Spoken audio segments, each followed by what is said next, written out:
Good evening, friends. This video is meant for all the examinees of class 10 tomorrow, English subject, for and as well as the parents, teachers. Uh, Actually, what happens that when the English paper is given, whether it is English language and literature 184 or English communicative yeah, 101, it doesn't matter whatever may be the pattern of the exams, or whatever may be the form of the exam. But first of all, this video I am recording for the interest of the examinees who are going to appear tomorrow in the board exam class 10, and both language and literature as well as English communicative. First of all, what matters in literature and language, when the candidates are appearing for the board exam, the it is very important for them to understand the meaning and significance of presentation in any language, whether that is Hindi, English, or Sanskrit. Actually, the examiner demands a certain beautification of presentation. So, the presentation of the answers in all these three sections: reading, writing plus literature, and writing plus grammar and literature, all the three sections, reading sections, language and literature for that, writing and grammar is together, and then the two books are there, supplementary reader and the main book, first flight. So actually, the in language and literature also, the presentation matters. Then the question comes, what how to present answers in English communicative or English language and literature. The very first thing that I would like to suggest to the candidates, that when they are being given the question paper, it is 15 minutes reading time. So what should they do? That 15 minutes they can devote in reading both the passages, because by the time maybe the invigilators will not allow you to answer the questions and use pen and pencil. So you will do only one thing, that after you complete your formalities of filling in the OMR sheet and mentioning all the roll number and all that, when you get the 15 minutes time for reading, do not waste time in reading all the four sections. No need of that. Simply read the passage. But before you read the passage for reading section, I would suggest read the questions first, then read the passages one by one. Suppose you are trying to read the question for passage number one, and you are now reading the passage, you will be able to identify which question number has been related to which paragraph of the first passage. And similarly, in first reading you will get the first hand information about which question lies in which paragraph, and which idea that the examiner has put in which question, that should be grasped through reading the second time. So when you have read both the passages, you not only you have saved the time, you have also grasped the important points, and you have looked into the questions as per the passages are given. Both the passages are given. Then after the when the examiners ask you to start, writing the answers, you start in the same order: reading first, then writing and literature, and then writing and grammar, and then go for literature. So when you do these passages, when you have read one time, you have read in the reading time. Second time you are going to read as per the questions. So as per that will be paragraph wise, individual question wise you will read the passage, and that is called a scanning. First reading was screening, second reading is called a scanning, and third reading is called scheming. That in that reading, third reading, you are going to find out a particular question answer in a particular paragraph. Maybe that for one answer you will have to take the summary of the two paragraphs, or maybe two different paragraphs will sum up to the answer of one of the questions. It doesn't matter. After you come to the writing section, when you are attempting the writing section, the very first writing in class 10 will be either a notice or a small advertisement, or it may be a letter or invitation, or it may be simply a pamphlet. So it doesn't matter, even if you are, or it may be a message writing, conveying a message, a small message. So when you are having the short writing, particularly the notice writing, you must write giving all the information.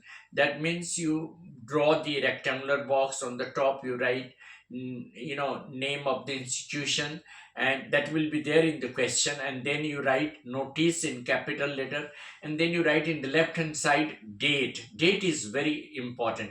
Suppose you are writing an artificial date, then you write, let us say, 26th of February 2000 2024 to 24th of 25th of February 2024. If you are not writing the actual date, you can write 26th or February 20XX. So that means you are not going to write the actual date.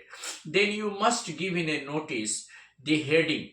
If the notice is meant for information for a for a competitive show, or for a debate show, or for a extempore, or for any other competition, inter house competition, then you must write the screening of budding talents, or debating talents, or the budding speakers, or the budding anchors, like that. You give the title in a catching way, and after that you must take the notice in the way that this is to inform to the all the budding talents from class 6 to 10 that screening test will be held tomorrow. Date will be given at 9 a.m. in the AV hall to recruit or to select the budding talents for the debating competitions that will be held on so and so date on that and that time. The selected candidates will undergo screening test. After that, they will be selected for the final speech or debate. The awardees will be further sent to the district level competitions, and they will be awarded some cash prizes. And then in the left hand side, signature, and then your designation is to be written. So that is, but the notice format is always clear that you have to write in a rectangular box, and then you write on the top name of the institution for which you are writing the notice, or name of the society for which you are writing the notice. Then comes the second question, that is letter to editor. The question for letter to editor comes either for lodging a complaint or expressing your views on any topic, or it is a short kind of composition that you are addressing a letter and requesting some authority to take action against something. Let us say that you are going to write a letter to the editor expressing your views about the present campaign launched by your schools for clean India and clean surroundings. So you can just write this that on the top hand side you write the sender's name that is given in the question. Thereafter you write in the left hand side date. Sender's name also is to be written on the left hand side top, then date, and down the date you write the editor, the Times of India or the Indian Express, New Delhi, or wherever the question comes in. It will be mentioned whether you are a resident of Meerut or whether you are a resident of Delhi. So accordingly you will write the editor, the Times of India, New Delhi, or whatever place it is mentioned. Then you write the subject. What subject you are expressing your concern about the campaign, clean India campaign, or clean surrounding campaign, or clean your schools campaign, whatever. And then you write that through your prestigious column I would like to express my approval to the cleanness campaign launched by our institution. This is nice to see that the schools in our surroundings are engaging the volunteers to clean the streets on Sunday, and that way they are sending the message to the resident to keep the surroundings neat and clean, because they believe is cleanness is next to godliness. In the second paragraph, you write the appeal to the other participants, that we are looking forward to involve some other participants from various schools and communities to help us clean the surroundings. Mention some of the name of the places where you have planned to clean, and thereby devote your Sunday time for 1 and 2 hours for cleaning the surroundings. And that is how you will complete by giving a plea that I further appeal to the residents to keep the streets neat and clean by using quick disposal of garbages, and request is made for the residents to dispose the garbages only in the dustbin or in the disposal areas. They should not scatter the garbages and throw the vegetable waste here and there. That will further create the problem, and this will be unhygienic for the residents. And finally, you will just make an appeal that looking forward for more and more participation in this area, and left hand side yours sincerely, and then your name and signature. So these presentation will be in the writing section and in the reading section. Now in the grammar sections you will have gap filling. In gap filling you may have questions related to determiners, EJM, A and the, this, that, these, those, or the filling the blanks of many, few, some, any.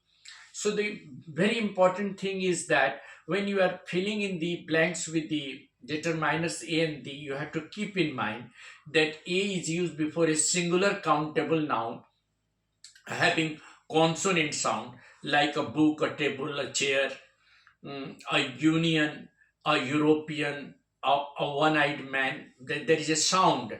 You should not go for a vowel, rather go for vowel sound. Then in that one-eyed man, the sound is of W. So a one-eyed man. It is not like an one-eyed man. Then those, you have to put "and" before those singular countable noun having vowel sound, like an architect, an artist, an umbrella, etc. And "the" is used for a specific reason, that when you are referring to a specific object or person, use "the." Like the the people of China are hardworking, the people of Japan are hardworking. The book that I purchased yesterday was lying on the table. So you are referring to a particular thing, then use "the." "The" is also used before superlative degree of the adjective, like the best boy in the class, the highest marks in the class, the highest mountain in the peak, like that. So you have to use "the" before superlative degree also. Then use of "any," "many," and "less" and "little." Any is used in interrogative and negative form. Like, have you any pen to write with? Interrogative. No, I don't have any. Now, some is used in affirmative sentences. It is never used in interrogative and negative. Like, we have some boys who are going to participate in the competitions. We have some books lying on the table. So some is used in affirmative sense. Any is used in interrogative and negative sense. Little and less are used while we are referring to uncountable noun. Like, less water is in this pot as compared to that pot. A little knowledge is a dangerous thing. He has a little, money left in his pocket. She has a little sense in that matter. So a little, less, yes, are used in uncountable nouns cases. Many and some are often used while we are referring to countable nouns. Like, there are some boys in the class, there are many boys in the class, many of the boys are going to participate in the competitions. Whereas some can also be used in uncountable cases when you are referring to like a material, like there is some water in this pot, there is some cooking oil in this bottle. So you can use some both in the case of countable as well as uncountable, but it will be used only in affirmative sense. In negative sense and interrogative sense, any will be used. Like, there is not any water in this pot. Is there any water in this pot? No, there is not any water in this pot.